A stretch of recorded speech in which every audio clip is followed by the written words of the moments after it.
ठीक है, बिस्मिल्लाहिर्रहमानिर्रहीम।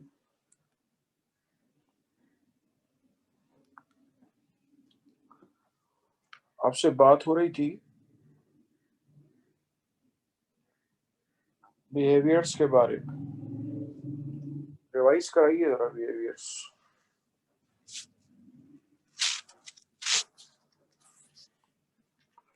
एक मिनट, जरा पार्टिसिपेंट्स आ रहे हैं अभी।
सोफिया, जरा रिवाइज करवाइए।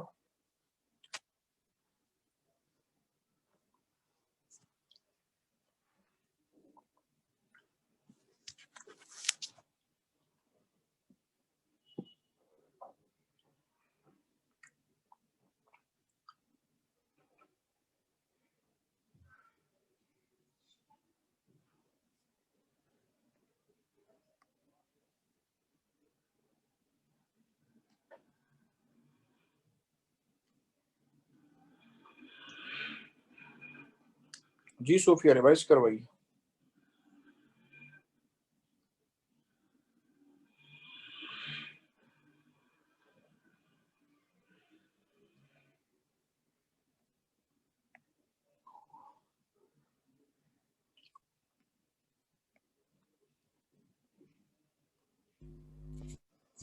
अस्सलाम वालेकुम सर।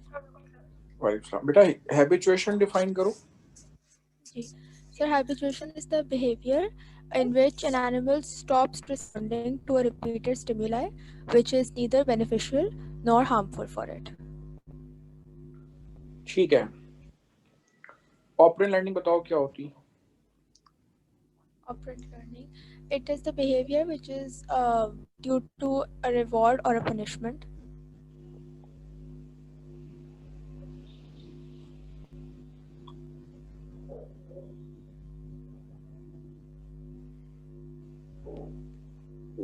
जी सर, मेरी आवाज़ आ रही है? बेटा अब आइए, दोबारा बताना शुरू करिए। Okay. Operant learning is the behavior which is due to any reward or a punishment. ठीक है।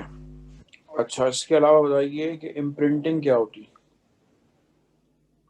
Imprinting is the behavior in which an animal is genetically primed to learn something in a very short period of time and then respond to the stimulus. ठीक है, शाबाश। Fixed action pattern बताओ। Fixed action pattern. It is the behavior um, which is due to a fixed stimuli known as sign stimuli or releaser. ठीक है, kinesis और taxes define करो। Kinesis is the behavior which is due to diffuse stimulus, and taxis is the behavior which is associated with a particular direction. ठीक है। अच्छा, इसके अलावा आप मुझे बताएंगी, ये हो गया आपके पास innate behaviour. Monosynaptic reflex define करो। In monosynaptic reflex is when one synapse takes place in the reflex arc. ठीक है. Type of reflex in which there is only one synapse in the reflex arc, it is called monosynaptic. Polysynaptic reflex बताइए क्या होता है? It is the type of reflex action in which uh, more than two or more than two synapse takes place in the reflex arc. ठीक है. चले, Alzheimer's की definition बताइए. Alzheimer's, it is the progressive degeneration of cerebral cortex. ठीक है. Epilepsy define करिए. It is the tendency of recurrent seizures. ठीक है. फाइन टच परसेप्शन कौन से रिसेप्टर्स रोल प्ले कर रहे हैं? Measles corpuscle. ठीक है. स्लाइस अनियन लाइक अपीयरेंस कौन से रिसेप्टर्स की होती है? Pacinian corpuscle. ठीक है. पेसिनियन कॉर्पसल्स की. इसके बाद आ जाइए further.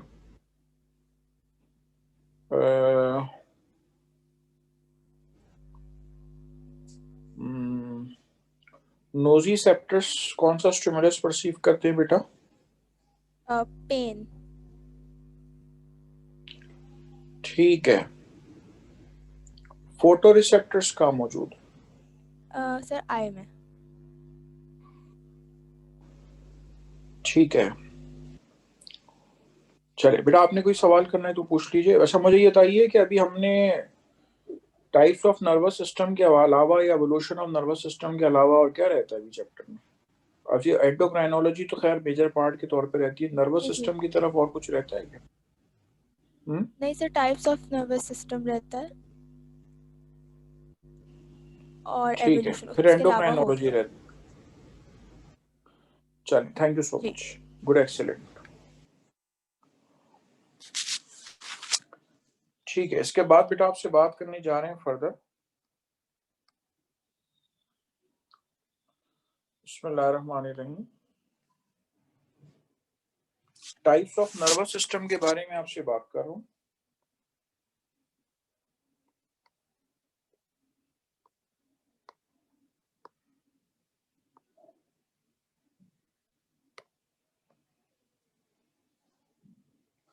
Types of nervous system में आपको सेंट्रलाइज नर्वस सिस्टम मिलेगा और डिफ्यूज नर्वस सिस्टम मिलेगा.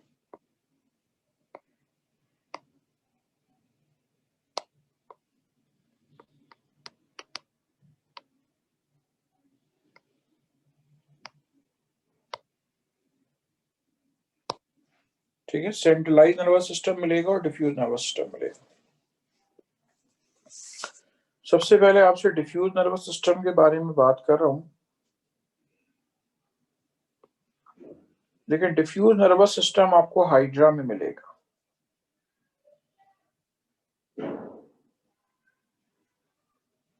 हाइड्रा की जो पूरी बॉडी है उसमें न्यूरॉन्स का पूरा जाल मिलेगा आपको. ठीक है. न्यूरॉन्स का बेटा आपको पूरा जाल मिलेगा. किसमें? हाइड्रा के अंदर. कोई ब्रेन नहीं है, कोई गैंग्लियन नहीं.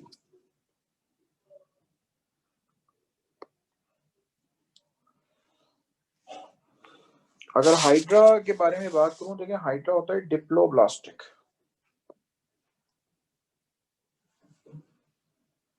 हाइड्रा होता है डिप्लोब्लास्टिक, यानी कि इसके अंदर दो लेयर्स हैं, एक्टोडर्म और endoderm.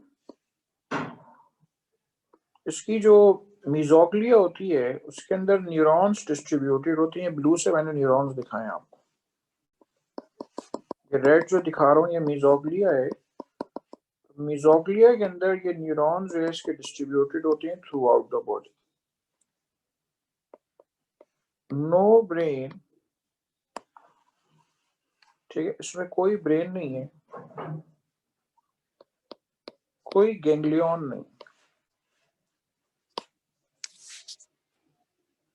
Neither brain nor ganglia, ना ही ब्रेन मौजूद है ना ही गैंग्लिया मौजूद है।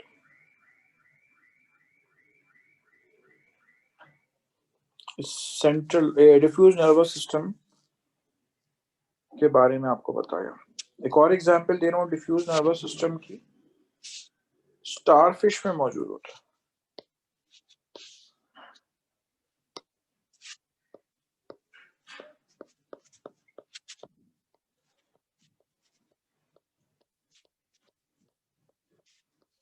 ये देखिए पूरा जाल बिछा हुआ मिलेगा आपको न्यूरॉन्स का, ठीक है। ये दोनों एग्जाम्पल्स आपके पास हैं, स्टारफिश और हाइड्रा, जिसके अंदर आपको डिफ्यूज नर्वस सिस्टम मिलेगा। इसका फर्क मैं आपको बता दूं कि डिफ्यूज नर्वस सिस्टम जिनके पास होगा उसकी खासियत क्या होगी। उसकी बेटा खासियत जो है, फॉर एग्जाम्पल समझाने के लिए आपको मिसाल दे रहा हूँ, हाइड्रा अपनी खाला के घर गया और बैल बजानी, तो बैल बजाने में क्या होगा, हाइड्रा अपने तमाम टेंटिकल्स इस्तेमाल करेगा।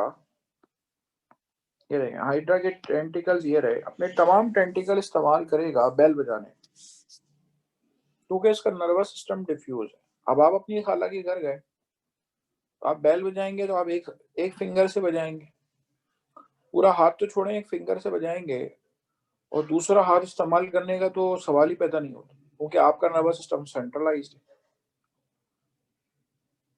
ठीक है।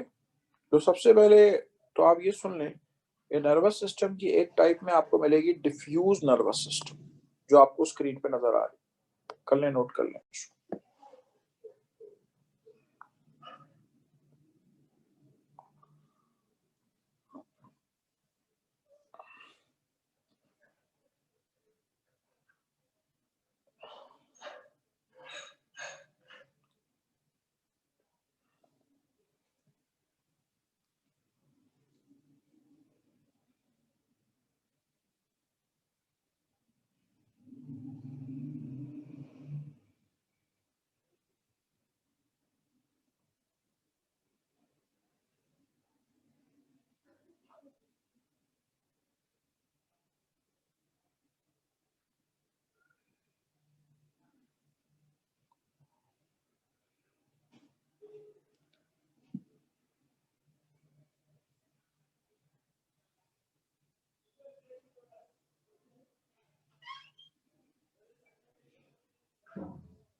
चलिए, उसके बाद है ये सेंट्रलाइज नर्वस सिस्टम, आपको बताने जा रहा हूं।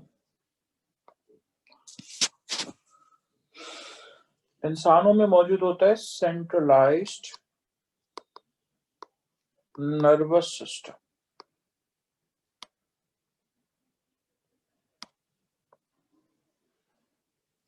ठीक है। इंसानों में मौजूद है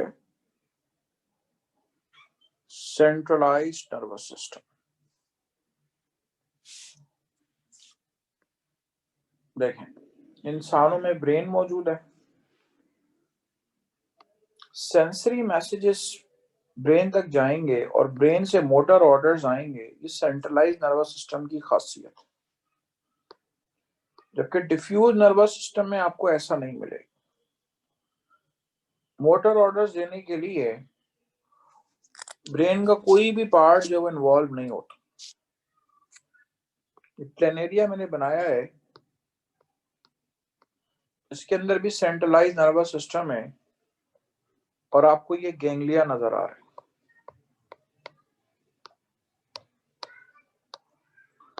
ठीक है। ये आपको गैंग्लिया नजर आ रहे हैं, यानी आप अज्यूम करें कि सेंसरी मैसेजेस गैंग्लियन तक जाएंगे और फिर गैंग्लिया से मोटर ऑर्डर्स वापस आए। ठीक है, गैंग्लिया से मोटर ऑर्डर्स जो वो वापस आए।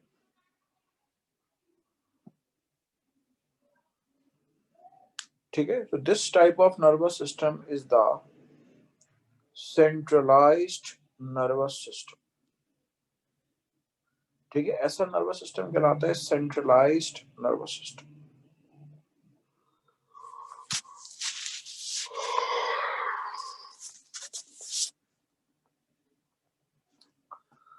कर लें, नोट कर लें।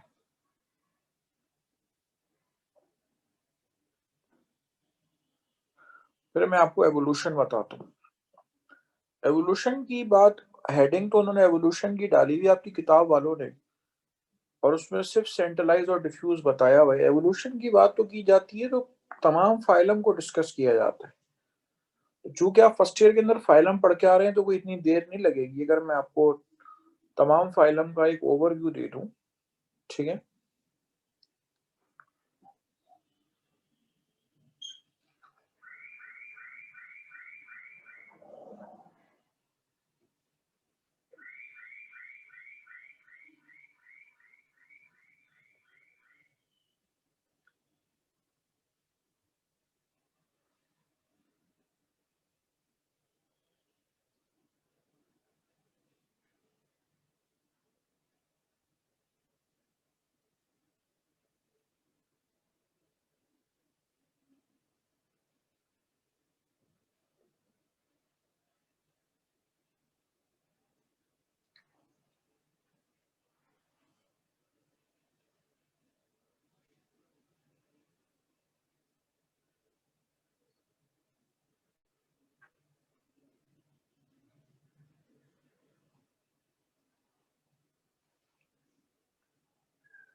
चलें फिर उसके बाद आइए, एवोल्यूशन की बात करने जा रहा हूं आपसे।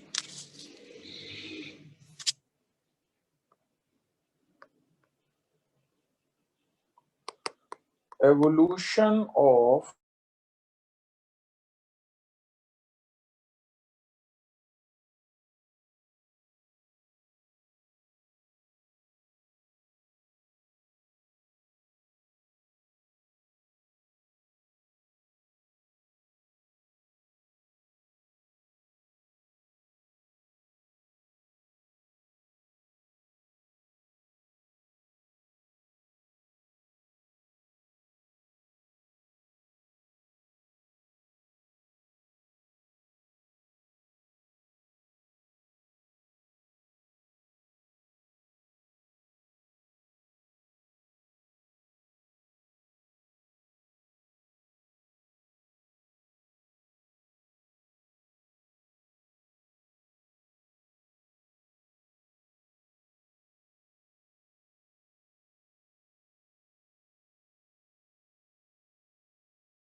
फाइलम पॉरीफेरा में एब्सेंट है, नर्वस सिस्टम टोटली।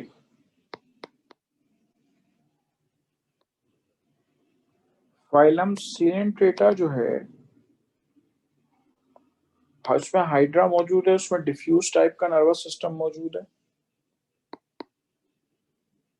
उसके बाद फाइलम प्लेटीहेल्मिन्थ्स, अभी मैंने आपसे पीछे बात की है कि प्लेटीहेल्मिन्थ्स में जो नर्वस सिस्टम है वो सेंट्रलाइज होता है प्लेनेरिया के अंदर। फिर उसके बाद अगला फाइलम है फाइलम एस्केलमेंथस, उसमें भी यानी एस्केरिस के अंदर भी सेंट्रलाइज नर्वस सिस्टम।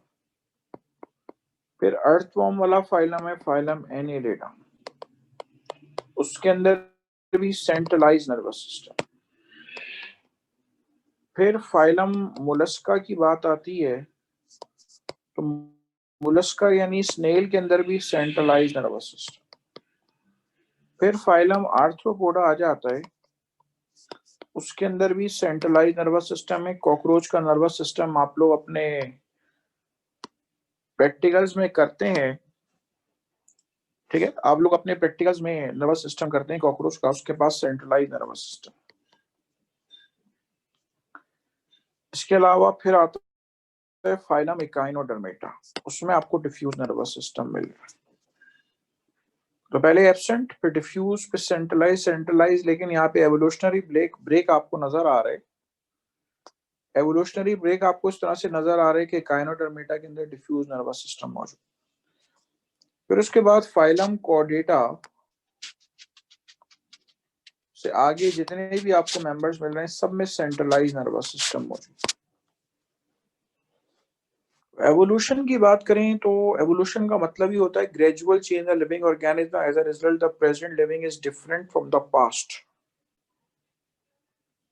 तो पहले एब्सेंट था, फिर डिफ्यूज हुआ, फिर सेंट्रलाइज, सेंट्रलाइज्ड, और वो मजीद मॉडर्नाइज हो गया,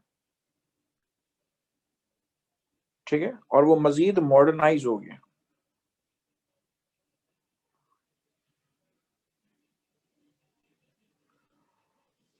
तो ये जो चीज है आपके पास, ठीक है, ये जो चीज है आपके पास, ये दरअसल आपको जो है ग्रेजुअल चेंज शो करा रही है, there is the gradual change, ठीक है। बस इसके अंदर एवोल्यूशन में आपसे इतनी बात करना थी। इस अंदाज में आपकी किताब में नहीं दिया हुआ है, बस सिर्फ दिया हुआ है कि एक डिफ्यूज है और एक सेंट्रलाइज्ड। चलें, नर्वस सिस्टम की बात खत्म हो गई। कोई सवाल पूरे नर्वस सिस्टम से रिलेटेड आपने करना है तो आप कर सकते हैं। मैंने अभी सूफिया से रिवाइज करवाया है चीजों को, ठीक है, तो एक ओवरव्यू मैंने आपको करवा दिया है। कोई भी सवाल नर्वस सिस्टम से रिलेटेड आपने करना है आप कर लें। नर्वस कोऑर्डिनेशन के बाद अब हम केमिकल कोऑर्डिनेशन यानी एंडोक्राइनोलॉजी की बात करेंगे आपसे डिटेल में।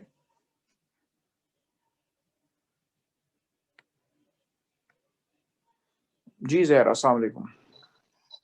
वालेकुम सलाम सर। जब आप इनेट टाइप्स ऑफ इनेट बिहेवियर पढ़ा रहे थे तो उसमें आपने चौथी एग्जांपल दी थी रिफ्लेक्स सेक्शन की, तो उसमें आपने ये जो एग्जांपल दी थी बेबी पता नहीं क्या, वो मैंने मिस कर। आवाज आ रही है? अच्छी आवाज नहीं आ रही, थोड़ा आराम आराम से बोलें और थोड़ा लाउड बोलें।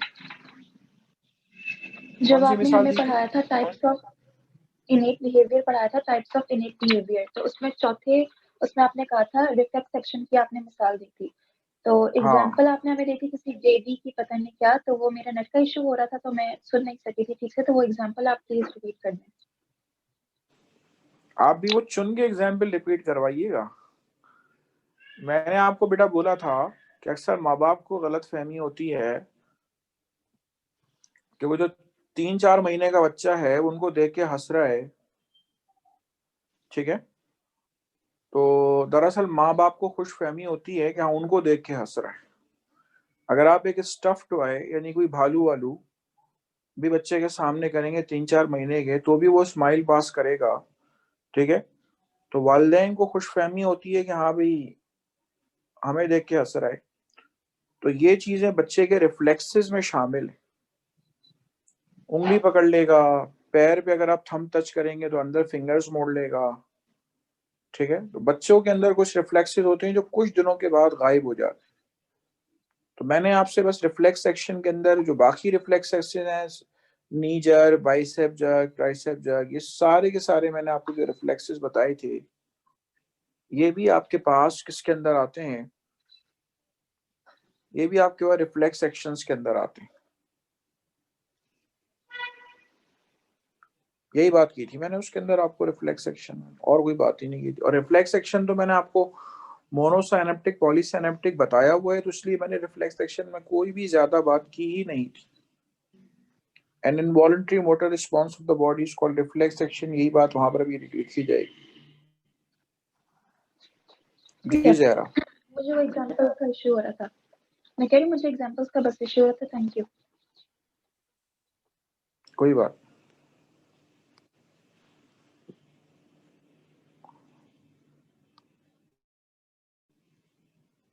किसी ने और कोई बेटा सवाल करने कर ले, फिर मैं एंडोक्राइनोलॉजी की तरफ बढ़ रहा हूँ।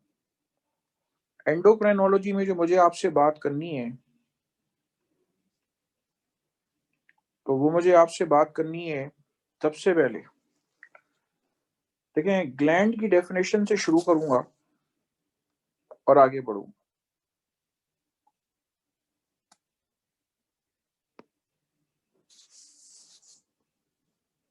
बिस्मिल्लाहिर्रहमानिर्रहीम।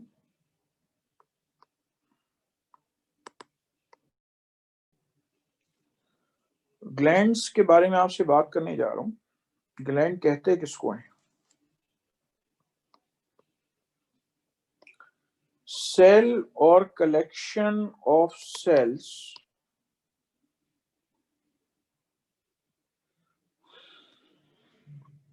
or an organ that produce some secretions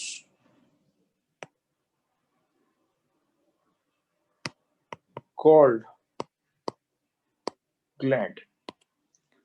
gland का मतलब सेल भी हो सकता है, या सेल्स का कलेक्शन भी हो सकता है, या पूरा एक ऑर्गन भी हो सकता है। इसको हम ग्लैंड का नाम दे सकते हैं। ग्लैंड्स की आपको दो मेजर टाइप्स आपके कोर्स में है, एक एक्सोक्राइन ग्लैंड्स और दूसरी टाइप है आपके पास एंडोक्राइन ग्लैंड्स। मैं जब भी ये टॉपिक पढ़ाता हूं ना, तो मैं ये सोच के पढ़ाता हूं कि मैं सेकेंड ईयर के स्टूडेंट्स को नहीं पढ़ा रहा हूं, मैं एमबीबीएस के स्टूडेंट्स को पढ़ा रहा हूं। जब भी ये टॉपिक पढ़ाता हूं, एक बात याद रखिए। और बाज औकात तो मैं आपको बताऊं, जो एमबीबीएस में मेरे स्टूडेंट्स गए हुए होते हैं, मुझे याद है एक बच्ची ने 4th ईयर में थी, फोन करके कोचिंग में फोन किया कि मुझे सर से बात करनी है। उसने मुझसे कहा कि सर, आपको सुन के हैरत होगी कि आज मैंने 4th ईयर में पहुंच के वाइवा दिया है, और जो वाइवा मैंने दिया है, तो उसमें जो आपने मुझे सेकेंड ईयर में पढ़ाया था वो मैं जवाब देती चली, मेरा पूरा वाइवा हो गया अल्हम्दुलिल्लाह। कहने लगी मैं बहुत बेकरार थी कि मैं आपको ये बात बताऊं कि मैं 4th ईयर में पहुंच गई हूँ और मैंने वही बातें जो थी वो मैंने टीचर को कन्वे की हैं, और नथिंग वाज न्यू। आप सोचिए जरा, इतनी बड़ी बात बोल रहा हूँ मैं। तो जब भी मैं ये टॉपिक पढ़ाता हूँ, मैं ये बात खुदा ना खास्ता अपनी तारीफ की उसमें नहीं कह रहा हूँ, मैं ये सिर्फ आपके इंटरेस्ट के डेवलप के लिए कह रहा हूँ। तमाम तारीफें अल्लाह के लिए हैं। तो जब एंडोक्राइन का टॉपिक ऐसा है कि स्टूडेंट्स अक्सर जो है उसको लाइटली लेते हैं, क्योंकि इसमें लर्निंग अच्छी खासी, और एक दफा आपने अगर ये सही से कर लिया ना, ठीक है, तो आपके समझने आगे आप किसी भी मेडिकल की फील्ड में जाएंगे तो आपके बारे में आ जाए। और बहुत ज्यादा लाइटली करेंगे, ठीक है, तो वो ऐसा होगा कि आपके फायदे में नहीं है, काम में नहीं। पढ़ेंगे तो आपको देखिएगा अंदाजा हो जाएगा। Exocrine glands, they are the ductless glands.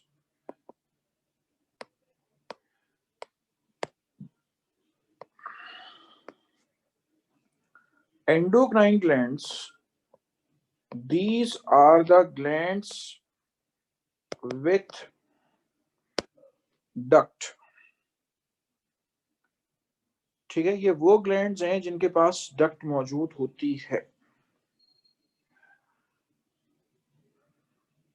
एक मिनट, एक्सोक्राइन ग्लैंड्स,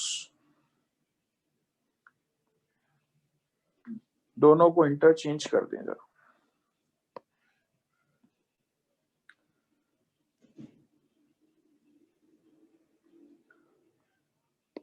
ये है आपके पास डक्ट हैविंग ग्लैंड्स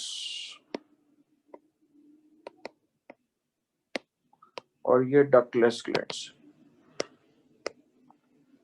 अगर मैं आपसे ये सवाल पूछूं कि आपके मुंह में स्लाइवा कहां से आता है, आप कहेंगे स्लाइवरी ग्लैंड्स। तो स्लाइवरी ग्लैंड मैं आपको बना के दिखा रहा हूं। देखें, आपका कान है, यहाँ पे इसके पास जो है ये पैरोटिड ग्लैंड होता है। फर्स्ट ईयर में पढ़कर आ रहे हैं सबलिंगुअल ग्लैंड, सबमेंडिबुलर ग्लैंड, और उससे नालियां निकल रही हैं। ये नालियां आपके मुंह में खुल रही हैं। पैरोटिड ग्लैंड की नालियां जो है वो अपर मोलर टीथ पे खुल रही होती हैं, और जो सबलिंगुअल और सबमेंडिबुलर ग्लैंड्स हैं इनकी नालियां खुल रही होती हैं आपकी टंग के नीचे। ठीक है, so these are the glands having duct. और ये जो पैरोटिड, सबलिंगुअल और सबमेंडिबुलर ग्लैंड्स हैं ये कहलाते हैं exocrine glands. Parotid, sublingual and submandibular, इसके अलावा जितने भी डाइजेस्टिव ग्लैंड्स हैं जो डाइजेशन में मदद देते हैं,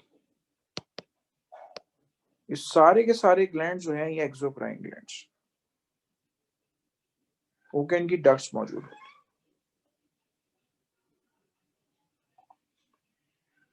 एंडोक्राइन ग्लैंड्स को हम डक्टलेस ग्लैंड्स क्यों कहते हैं? डक्टलेस, डक्टलेस का मतलब नो डक्ट। फॉर एग्जाम्पल, अगर मैं पिट्यूटरी ग्लैंड के बारे में बात करूं तो पिट्यूटरी ग्लैंड के अंदर कोई डक्ट नहीं है, तो इसकी सिक्रीशंस कैसे आएंगी बॉडी में? तो ये चारों तरफ से ब्लड वेसल से घिरा हुआ होता है, यानी कि अपनी सिक्रीशंस कहाँ डालेगी? अपनी सिक्रीशंस डायरेक्टली ब्लड में डालेगा। ठीक है, ये अपनी सिक्रीशन जो है वो डायरेक्टली ब्लड में डालेगा। तो इसको हम क्या नाम दे रहे हैं? इसको हम नाम दे रहे हैं that this is an endocrine gland और डक्टलेस ग्लैंड। ठीक है, यानी इसमें डक्ट मौजूद नहीं। पहला डिफरेंस तो आपके पास डक्ट होने का और ना होने का हो गया। दूसरा जो डिफरेंस बेटा आपको मिलेगा वो आपको मिलेगा एक्सोक्राइन सिक्रीशंस की। एक्सोक्राइन ग्लैंड की जो सिक्रीशंस होती हैं उसको हम नाम देते हैं एंजाइम्स, पर एंडोक्राइन ग्लैंड जो है उसकी सिक्रीशंस को हम नाम देते हैं हार्मोन्स। ठीक है, एंडोक्राइन ग्लैंड जो है उसके सिक्रीशंस को हम नाम देते हैं, वो क्या है? वो है आपके पास हार्मोन्स।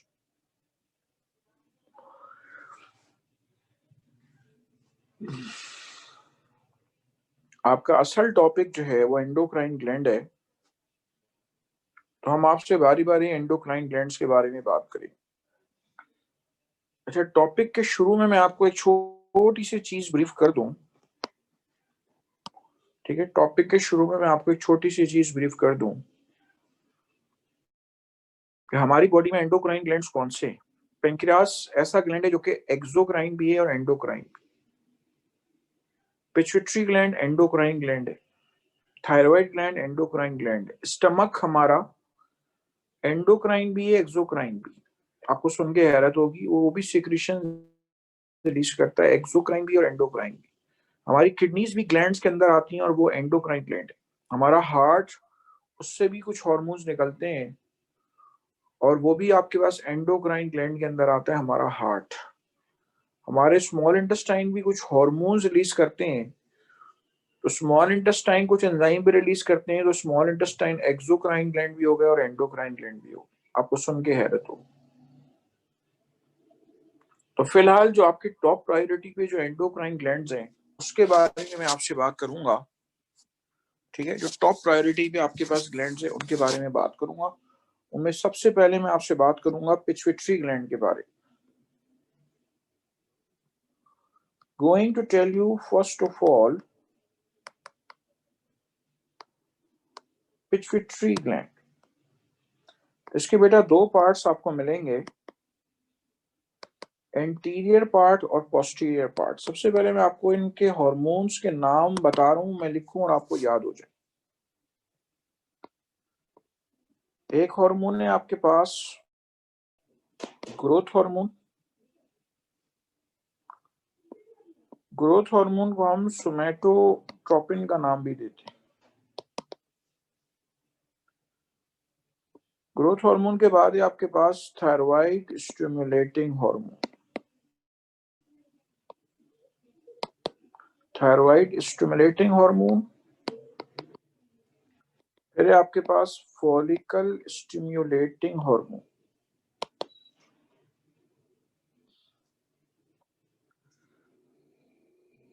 ल्यूटिनाइजिंग हार्मोन, ठीक है, luteinizing hormone.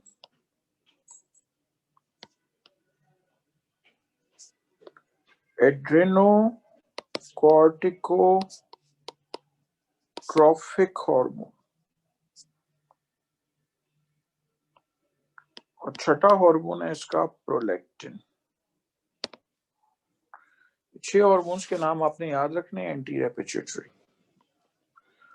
Posterior pituitary release करता है anti diuretic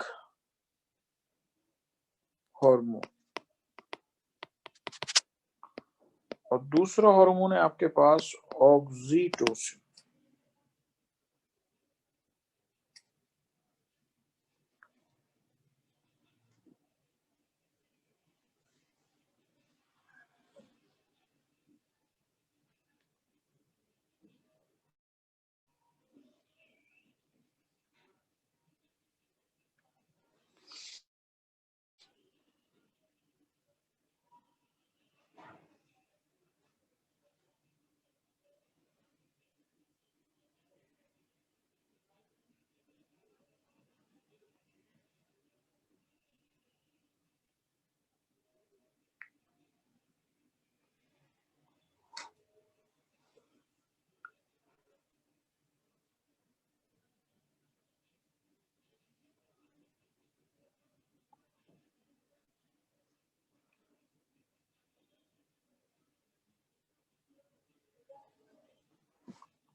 growth hormone, thyroid stimulating hormone, follicle stimulating hormone, luteinizing hormone, adrenocorticotrophic hormone, prolactin. Posterior pituitary का एंटी डाययूरेटिक हार्मोन ऑक्सीटोसिन।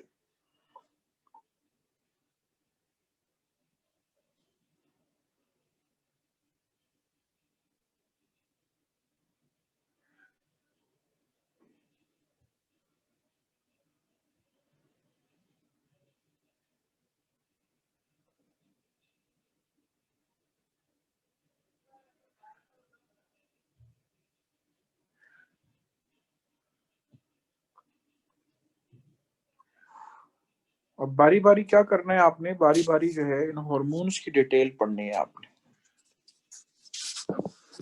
ठीक है।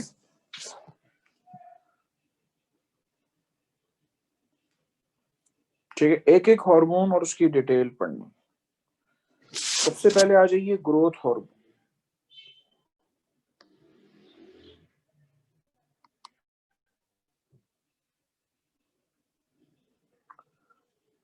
ठीक है, it promotes growth of a person. एक person की जो है ये ग्रोथ के लिए रिस्पॉन्सिबल है। ग्रोथ के अंदर मैं आपको पीछे रिवीव करके आ रहा हूँ कि ग्रोथ का मतलब इंक्रीज इन सेल्स नंबर है और दूसरा इंक्रीज इन सेल साइज है। तो दोनों तरह से आपके पास ये ग्रोथ के अंदर जो है वो हेल्पफुल है। सेल नंबर भी बढ़ना और सेल साइज भी बढ़ना, दोनों लिहाज से आपके पास ग्रोथ हार्मोन जो है वो रोल प्ले कर रहे हैं।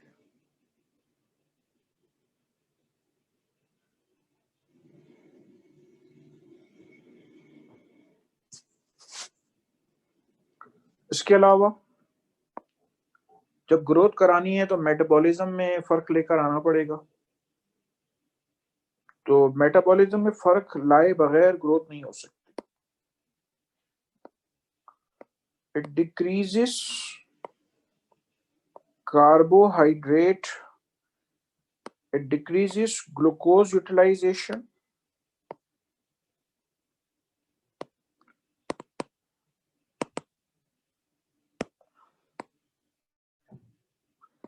it increases protein synthesis, ये प्रोटीन सिंथेसिस को प्रमोट करता है। It promotes lipid breakdown, it promotes lipid breakdown, ये लिपिड ब्रेकडाउन जो है इसको प्रमोट करता है। ग्लूकोज यूटिलाइजेशन कम करता है। क्या मतलब, ग्लूकोज अगर यूटिलाइज कम होगा उससे क्या होगा, तो जो ग्लूकोज बचेगा वो प्रोटीन्स में कन्वर्ट करने में आसानी हो, क्योंकि ग्रोथ कराने के लिए प्रोटीन चाहिए और एक सेल के अंदर 18% प्रोटीन्स मौजूद होती। अच्छा चलो, ग्लूकोज कम यूटिलाइज होगा तो फिर एनर्जी कौन देगा, क्योंकि ग्लूकोज तो फर्स्ट सोर्स ऑफ एनर्जी है। तो लिपिड्स एनर्जी देंगे। ठीक है, मतलब हर गैर जरूरी ग्लूकोज जो है वो उसकी ब्रेकडाउन नहीं होगी एनर्जी के लिए, और लिपिड की और एनर्जी की जो फुलफिलमेंट करनी है तो वो की जाएगी लिपिड्स की मदद से। ठीक है, वो की जाएगी आपके पास लिपिड्स की मदद से।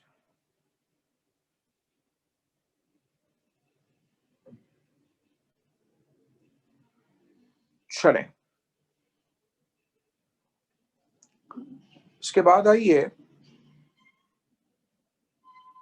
ग्रोथ हार्मोन के डिसऑर्डर्स के नाम सुनने हैं आपने। ग्रोथ हार्मोन की सिक्रीशन बढ़ जाए बच्चों में तो वो बच्चों को बीमारी हो जाती है, कहलाती है गाइगेंटिज्म। और अगर एडल्ट में बीमारी हो जाए तो उसको हम नाम देते हैं एक्रोमेगैली। और अगर सिक्रीशन कम हो जाए तो बच्चों में कहलाएगी आपके पास डॉर्फिज्म। बड़ों में कहलाएगी साइमन डिजीज। आपके कोर्स में नाम नहीं है इसलिए नहीं लिख रहा, कर लें, नोट कर लें इसको।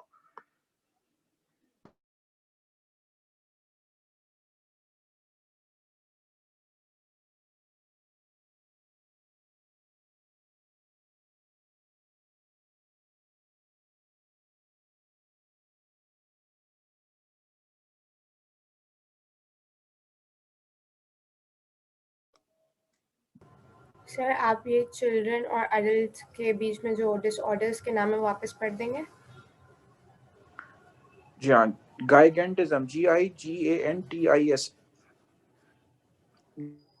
गाइगेंटिज्म और एक्रोमेगैली। और अभी तो हम इंशाल्लाह इसकी डिटेल्स पढ़ेंगे, गाइगेंटिज्म, एक्रोमेगैली और डॉर्फिज्म, इसकी डिटेल इंशाल्लाह पढ़ेंगे। Acromegaly SCROMEGALY